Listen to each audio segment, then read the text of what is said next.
नमो तस्स भगवतो अरहतो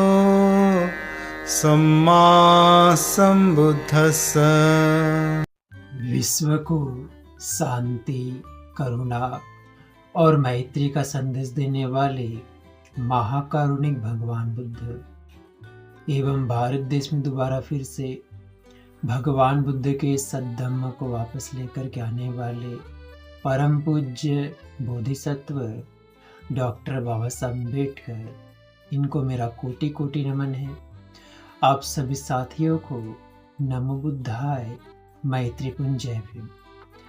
आज हम दान पारमिता के ऊपर में भगवान बुद्ध से जीवन से जुड़ी हुई एक घटना के बारे में जानेंगे। एक बार जब भगवान बुद्ध श्रावस्त में विहार कर रहे होते हैं, उस समय वहाँ के जो उपासक था, उपासिकाएं थी, गृहपति था, वो भगवान बुद्ध के प्रति काफी श्रद्धावंत था। वो भगवान बुद्ध के विहार में जाता है, उन्हें 3 बार पंचांग प्रणाम करता है और एक और बैठ जाता है। बैठने के बाद में कहता, भगवान आज से 7 दिनों तक आप मेरे यहाँ पे भिक्षाटन के लिए आइए करके। निवेदन करता है हाथ जोड़ के कि आप आपके संग को आइए करके। तो भगवान बुद्ध स्वीकार करते हैं। वह जो गृहपति होता है, गृहस्थ होता है, जो उपासक होता है, 7 दिनों तक भगवान बुद्ध को और उनके संग को अपने घर पे आदर पूर्वक भोजन के समय बुलाता है, सत्कार पूर्वक उन्हें 3 बार अभिवादन करता है, अपनी सोचे आसन में बिठाता है और भोजन दान प्रदान करता है। उसके बाद में बड़ी श्रद्धा पूर्वक धम्म की कथाओं को सुनता है और भाव विभोर होकर भगवान बुद्ध को विदा करता है। वह गृहपति 7वें दिन भी ऐसा करता है और 7वें दिन सारा दान पुण्य करने के बाद में अंत में सोने के बने हुए जूते और जो छाता होता है सोने का बना हुआ, वह भी बड़ी श्रद्धा से निस्वार्थ भाव से बिना किसी कामना के भगवान बुद्ध को, उनके संग को भेंट देता है, दान देता है,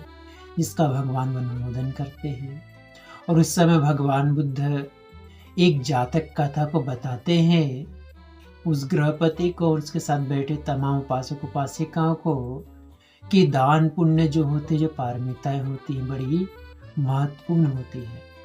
क्योंकि जब गृहस्थ कमाने लगता है, काम धंधा करने लगता है, ज़्यादा पैसा कमाने लगता है, तो वह अहंकारी हो जाता है और उसको अपने अहंकार को तोड़ने के लिए, उसको नष्ट करने के लिए, ख़त्म करने के लिए बिना किसी स्वार्थ के निस्वार्थ भाव से दान पुण्य करना चाहिए और अभिवादन करना चाहिए ताकि उसका जो अहंकार है वो नष्ट हो जाए। तो भगवान कहते हैं, एक समय एक सेठ रहा करता था, काफ़ी करोड़पति सेठ था। वो काफ़ी दानवान था, बड़ा ही श्रद्धावान था। अपने घर में, अपने नगर में उसने 6-6 दानशालाएं बना करके रखी थी और रोज भूखों को, दुखियों को, गरीबों को भोजन दान करता था, घर वगैरह बना करके देता था, किसी जमीन बना करके देता था। ऐसे ही लाखों करोड़ों रुपए वह काफ़ी सारे दुखियों को, गरीबों को दान दे दिया करता था, लेकिन बदले में ना कभी अपना नाम की जय जयकार चाहता था, ना ही अपने आप को बहुत बड़ा दिखाना चाहता था, साबित करना चाहता था, बल्कि अपने मन को पवित्र करके पूरे निस्वार्थ भाव से दान दिया करता था। एक बार उसने सोचा कि कहीं दान देते देते उसका धन खत्म ना हो जाए, तो और भी दान इकट्ठा करना चाहिए, धन इकट्ठा करना चाहिए। इसलिए अपनी पत्नी को और अपने बच्चों को बता करके जाता है कि भाई मैं और भी धन लेकर के आता हूँ, ताकि रोज रोज दान पुण्य कर रहे हैं उसमें कहीं कोई कमी ना हो, जैसे मैं कुछ काम धंधा करके और भी बहुत सारा धन उधर से व्यापार कर कमा के लाऊंगा करके कहता है और अपने एक नौकर को लेकर के वहाँ चले जाता है और अपनी पत्नी को, अपने बेटे को बताता है कि तुम लोग इस दान पुण्य को करना बंद मत करना, सभी जरूरतमंदों को, गरीबों को, असहायों को उनको दान देते रहना, उनकी सहायता करना रहता, ऐसा बोल के जाता है। तो जब वो जा रहा होता है तो उस समय जो पच्चेक बुद्ध है उस सेठ की दान पारमिता को जानते हैं। वो अपने ध्यान साधना के प्रभाव से देखते हैं कि ये जो सेठ है काफ़ी दानवान है, गरीबों को दान करवा रहा है और भी धन लेने के लिए, उनको दान देने के लिए, दान लेने के लिए जा रहा है, धन कमाने जा रहा है। इसको सुरक्षा प्रदान करनी चाहिए करके वह वही समुद्र के जो गर्म जो रेत होती है उस पे पैदल चलता हुआ जाते हैं पच्चेक बुद्ध। तो उनके पैरों को ऐसा देख करके जो सेठ था काफ़ी उसका हृदय करुणा से भर जाता है। उनसे कहता है कि भंते आप इस पेड़ के नीचे विश्राम करिए करके, और उन्हें अपने जूते और अपना जो छाता था जो गर्मी से काफ़ी उनके पैरों को तकलीफ हो रही थी तो उनको पैरों को पहनाता है और छाता देता है कि छाँव में रह सके करके। और ऐसा दान वो बड़े निस्वार्थ भाव से देता है, मन में करुणा जगा करके देखता है और दे करके वहाँ से विदा होता है। और विदा होने के बाद में जब एक नाव में चढ़ता है अपने नौकर के साथ में, तो 6 दिनों तक तो नाव चलती रहती है समुद्र में, लेकिन 7वें दिन नाव में छेद हो जाता है, उसमें पानी भरने लगता है जिस कारण नाव डूबने लगती है। तो दोनों ही जो सेठ और नौकर है उस नाव से कूद जाते हैं और तैरते रहते हैं नदी का किनारा प्राप्त करने के लिए।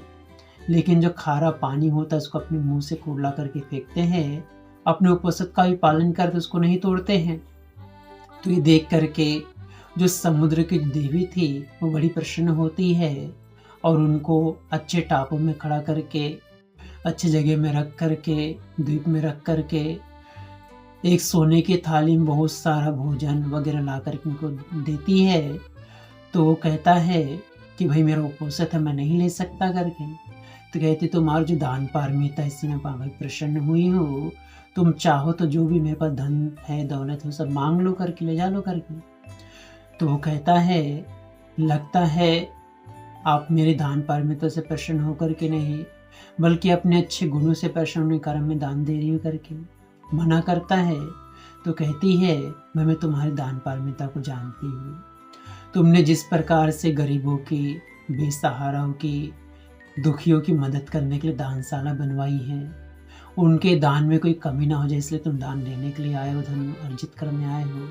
और आने से पहले अभी तुमने एक जो पच्चेक बुद्ध थे उनको अपने पैरों से जूता और छत्र भी दान दे दिया है। तो तुम्हारा जो निस्वार्थ भाव से दिया गया दान